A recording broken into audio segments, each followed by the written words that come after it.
When we think about the effects of taxes on charitable giving, taxes aren't the only thing, let alone everything. But taxes are a thing, and it's something fundraisers have been wondering about since the federal tax policy was changed in July of 2025. Hi, I'm Bill Stanczykiewicz. This is the first day from the fundraising school, and I'm joined today by my colleague, Jon Bergdoll. Jon is the interim director of data and research partnerships at the Indiana University Lilly Family School of Philanthropy, which has published a new analysis of what just might happen to charitable giving due to those new federal tax policies. And Jon, thanks so much for being with us again on the Fundraising Schools podcast. Hi, Bill. Always happy to be here. So I've discussed this a few different times on the podcast. So I'm just going to go quickly to remind our audience of the headlines of what's in that policy and then get to the findings from this research. And so, first of all, the universal charitable deduction is back. And it's back kind of bigger than before, with individuals able to deduct $1,000, households filing jointly deducting $2,000.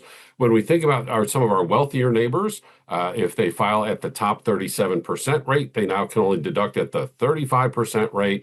Also, for folks in the higher income brackets, they cannot deduct the first 0.5% of their adjusted gross income. So that's something to keep in mind. The deductions that are available for state and local taxes, those have increased considerably from a 10% ceiling to a 40% ceiling, which allows more people to itemize based on their state and local taxes. And that also has implications on S-Corp owners, people who are running their business through their individual tax forms. And of course, in the business world, businesses on average donate about 1% to their pre-tax profits. Well, 1% now is not deductible. And so what's that going to mean? And so again, just some headlines, and we have more details in previous podcasts if you want to listen back to those. But Jon is here today to discuss some evaluation that's been done, some research that's been done on how those policies just might affect charitable giving moving forward. And Jon, to start out, can you give our audience a sense, like, what is this project? What type of research did you conduct? Sure. This project is really the culmination of a lot of work that's been done by both the research department at the school, as well as other researchers, some of whom are at the school and some not, especially since the Tax Cuts and Jobs Act in 2018. That really spurred a lot of work looking into how households react to changes in tax policy and, along what dimensions. And so that was really sort of the groundwork we had, which gave us a really solid base to start from in terms of looking at how we expect households to react to these various changes. We're also very lucky to have really, really great data sets like the Philanthropy panel study, another product of the school, to base that off of, which is really the gold standard, I would say, in terms of what the normal household in America gives and what that looks like. So what has the study discovered? Well, the big headline summation of it all is we do expect it to sort of have a little bit of a drag on giving to the tune of around $5.5 billion a year. But that being said, that effect is sort of split up among various other policies, and one of them, the universal charitable deduction, on top of sort of helping lift that up a little bit, is expected to bring in quite a few more donors. We're anticipating over 8 million new donors eventually re-entering or entering into the donor pool. So to start with that last point first, and just to amplify Jon's observation there, again, with the universal charitable deduction, the U.S. tax code now recommends recognizes every single charitable deduction, regardless of income. We have democratized the tax benefits for charitable giving. And so, folks, when you're doing your annual fundraising, make sure this is part of your outreach to new donors, to existing donors, that everybody now can receive some tax benefit for their charitable giving, regardless of income. Jon, when you looked at that headline number, about $6 billion difference perhaps under the new tax policy, if we rounded up the most recent Giving USA to $600 billion, so that's about a 1% effect on charitable giving, perhaps, but not the same amongst all donor classes. Some of the donor classes had a bigger effect on this overall finding. Can you help unpack that for our audience, please? Sure. So, this policy is a little bit different from what we saw with the Tax Cuts and Jobs Act, where there's primarily a single provision really driving the bulk of the change. Here we have, as you sort of mentioned at the top of the show, quite a few things that are having effects in different directions. And so for those non-itemized donors, especially smaller or mid-sized donors, we anticipate this to net probably raise their giving up considerably, in net around $4 billion dollars is our prediction. On the other end of things, then, we have those various drags on higher net worth households, whether that's the 35% cap or that's that 0.5%, pre-tax draw that you have to have. And for those, then we expect that to drag giving down by around $8-ish billion in total. And then there's also the corporate side effect, which we have as about a $1.5 billion decrease in things. So, if a nonprofit is, really reliant primarily or disproportionately on higher net worth donors, corporate donors, they might anticipate seeing this a little bit as a little bit in excess of that 1% sort of knock. Whereas if they're a little bit more reliant on those small donors, mid-sized donors, they might actually see a net increase from this bill. Yeah, so if charitable giving does go down because of taxes, this study is saying that most likely will happen, and we're talking about individuals now, we'll get to businesses in a second, Sure. most likely will happen from our upper income, high net worth, ultra high net worth donors, that's where the greatest effect could happen. And, we're talking, John, about the top 1 to 5% of all income earners. However, they donate about 1/3 of all charitable giving. So they have a disproportionate impact on overall charitable giving, even though we're talking about a relatively smaller number of people. No, something I find really striking with this study is that you have, on one hand, a policy that affects 90% of households in America. About 90% of households no longer itemize their taxes. And it gives them this deduction that is decently generous, the $1,000 or $2,000 cap. And that has less of an impact positively than just reducing the 37 to 35% cap that only, affects a very small number of households just because of how disproportionate that giving is. John, do we know, though, that top 1 to 5% of income earners, what percentage of the 1.5 to 2 million nonprofits in the United States receive gifts from them? Because if I'm listening to this and saying, well, okay, I don't have anybody in the top 1 to 5% of income earners in my donor database, so this doesn't apply to me. Would that be an accurate way to understand these data? It's possible, but I think it comes down to how those nonprofits are identifying those donors. Because if it is something where they have directly that sort of income or wealth information, that's pretty reliable. If they're trying to infer that more based off of donation size, I'd offer a little bit of caution, because something else we know about those very large donors is that they donate to a large number of causes. And so you may be receiving money even in the form of like a $1,000 donation from somebody who is simply giving that to hundreds of charities potentially. John, as this conversation has happened in our classes at the fundraising school, we've had fundraisers think out loud that the folks who are higher net worth have complex financial planning. That complex financial planning includes discussions about their taxes. And here we're saying, well, maybe because they're at the 35% rate instead of the 37% rate, they're going to give less. They won't receive as much of a tax benefit. But couldn't the opposite argument be made that they still have a tax cut target they need to make? They might give more money as a result. And so this is why I'm glad I work with you, because I know you think about these types of things with the rest of our colleagues, but somebody might just say they're going to donate more so that they make sure they hit the tax number that their overall financial plan requires. How do you factor in the human behavior and analysis as you're looking at these quantitative equations? Sure. I mean, for things like reactions to tax giving, at the individual level, it is going to be sort of unpredictable. And that's true of giving in general. At an individual level, it's very difficult to know how much any given household's going to give. What becomes more and more predictable is when you start talking about what 1,000 households are going to do or 10,000 households are going to do.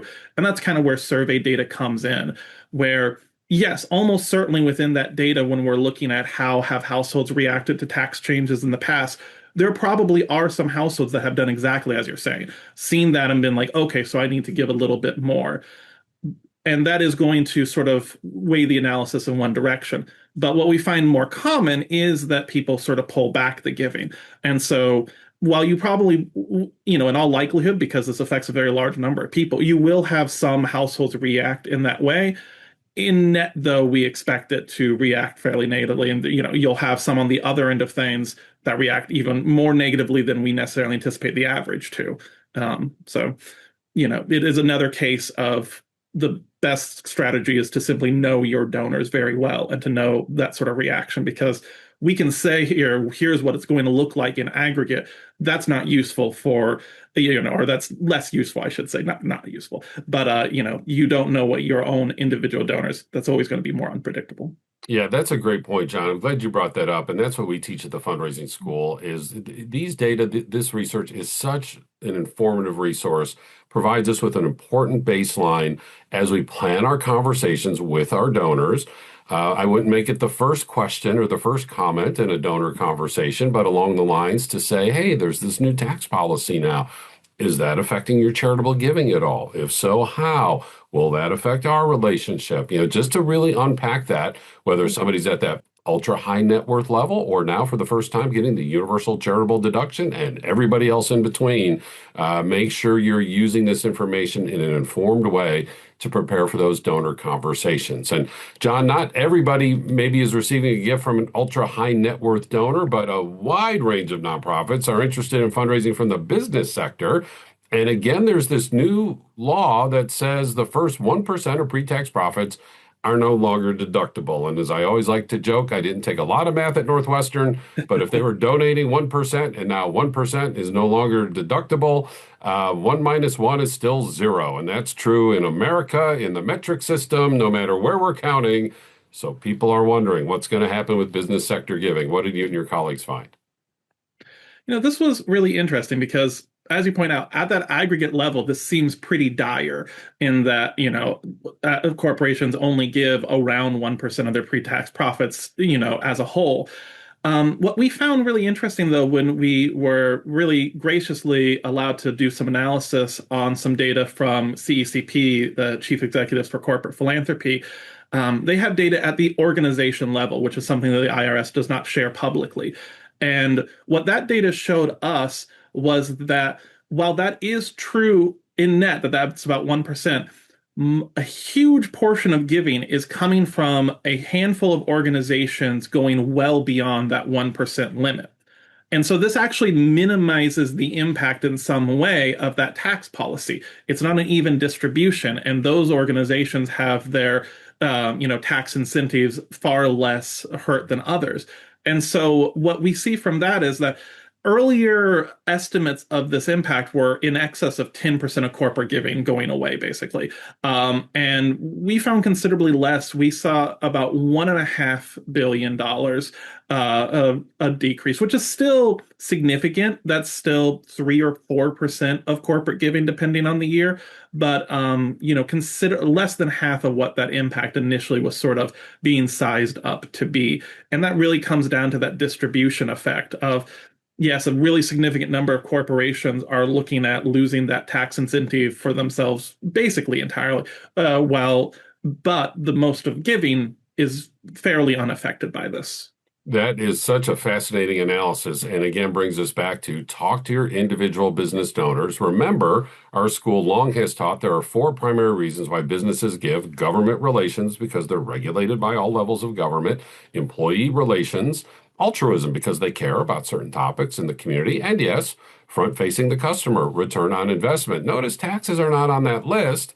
Just like individual donors have a lot of motivation, so do businesses, but taxes still do matter. And now there's this new aspect of the first 1% is not deductible. John, one other thing I always emphasize when I teach, and you've taught me this, that in Giving USA, the pie slice from business does not include marketing dollars. We include philanthropy dollars only.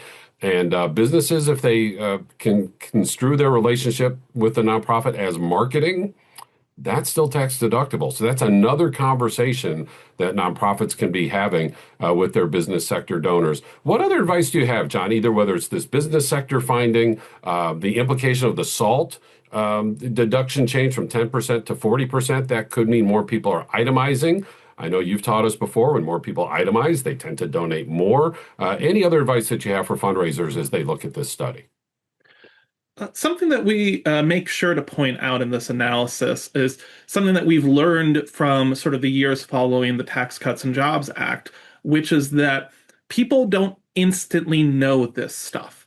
Something that we've seen in survey data on the Tax Cuts and Jobs Act is that even to this day, a large number of people who no longer itemize their federal taxes but previously did still think that they are itemizing their taxes. They still are not aware that that has gone away for them. Exactly why this is a little bit less clear. But we've seen a very sort of stair-step slow realization of this depending on what survey data we're looking at. And so the implication here really comes in with that universal charitable deduction, where that is a policy where we cannot expect people's behavior to change before they know that this exists for them. They're not going to react to this incentive if they don't know the incentive exists. And so something I've been pushing in any interview I give, and something we mentioned in the book or in the report, is that nonprofits are going to be the stakeholders with the most sort of on the line here to make sure that these donors and potential donors know that this incentive exists, know that they are a nonprofit that can receive these tax deductible. That's another thing that awareness is fairly low, is what exactly constitutes a nonprofit, what sort of orgs are nonprofits. Previously nonprofits maybe didn't have a huge incentive to tell just everyone passing through their doors that they are a nonprofit, they can receive tax deductible donations, etc. But now there's maybe a little bit more. If we anticipate some more money coming from these small, mid-sized donors over time, it becomes more and more justifiable and worth it for nonprofits to sort of push that knowledge, push that understanding of both what they are and of this new tax policy. At the very least, what Jon is describing is excellent donor relations that just might result in more donations to your nonprofit. Jon Bergdoll is the interim director of data and research partnerships at the Indiana University Lilly Family School of Philanthropy. Jon, always a delight to crunch the numbers of charitable giving with you. Thanks for coming back with us. Thanks. Always fun talking. And this research report is available on the website of the Indiana University Lilly Family School of Philanthropy, which is the home of the fundraising school. Our website is go.iu.edu/TFRS.